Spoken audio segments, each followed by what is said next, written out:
साथियों नमस्कार। मैं डॉक्टर मोहित शुक्ला शिक्षा संसार ऑनलाइन चैनल पर आप सभी का बहुत बहुत स्वागत करता हूं। साथियों, जीआईसी ग्रेड लगभग विषयों के रिजल्ट जारी हो चुके हैं। जिन विषयों के रिजल्ट अभी आना बाकी हैं, जैसे सामाजिक विज्ञान, शारीरिक शिक्षा इत्यादि के, वो रिजल्ट भी जल्दी ही जारी हो जाएंगे और आप लोगों को अब अविलंब मेंस एग्जाम की तैयारी शुरू कर देना चाहिए।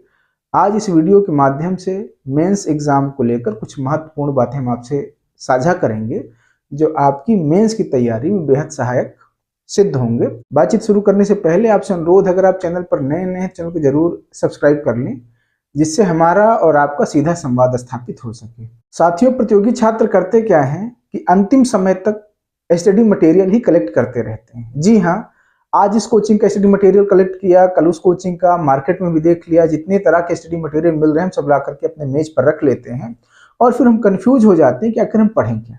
हमें ऐसा नहीं करना। हमें अपने पास बहुत सीमित स्टडी मटेरियल रखना है और उसके आधार पर उत्तर लेखन का अभ्यास करना है। अगर उत्तर लेखन की कला आपके भीतर है तो यकीन माने कम तथ्य अगर आपके दिमाग में होंगे, उसका भी आप बेहतरीन तरीके से उपयोग करते हुए अपने उत्तर को बेहतर बना लेंगे।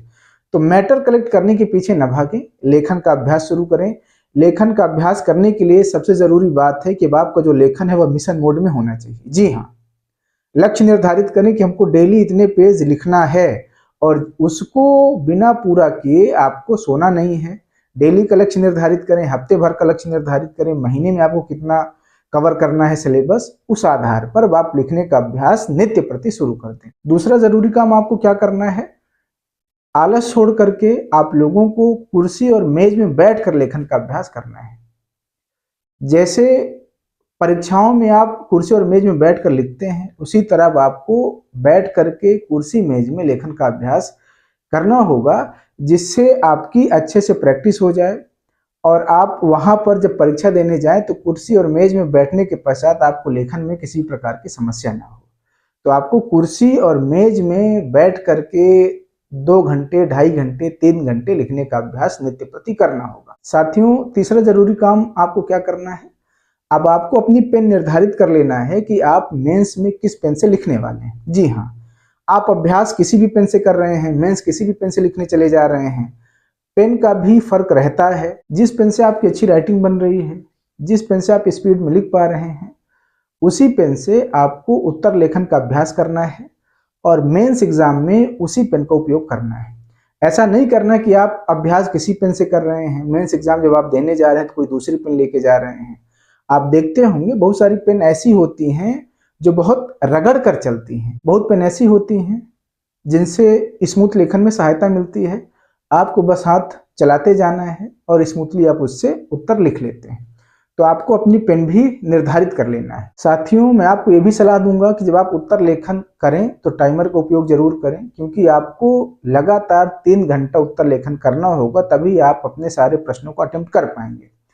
तो इसलिए लिखते समय टाइमर का उपयोग जरूर करें। और सबसे आखिरी में सबसे जरूरी सलाह है कि आपको अपनी स्पीड सुधारना होगा।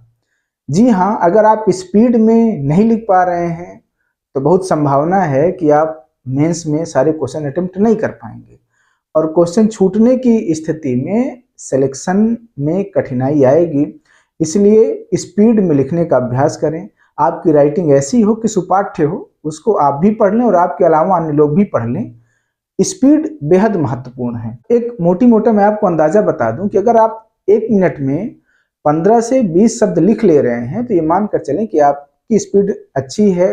आपको 3 घंटे में 30 से 35 पेज एलटी ग्रेड में लिखना होगा। आपने बहुत पढ़ाई की है, लेकिन अगर आपकी स्पीड ठीक नहीं है तो आप उसको कॉपी पर अभिव्यक्त नहीं कर पाएंगे।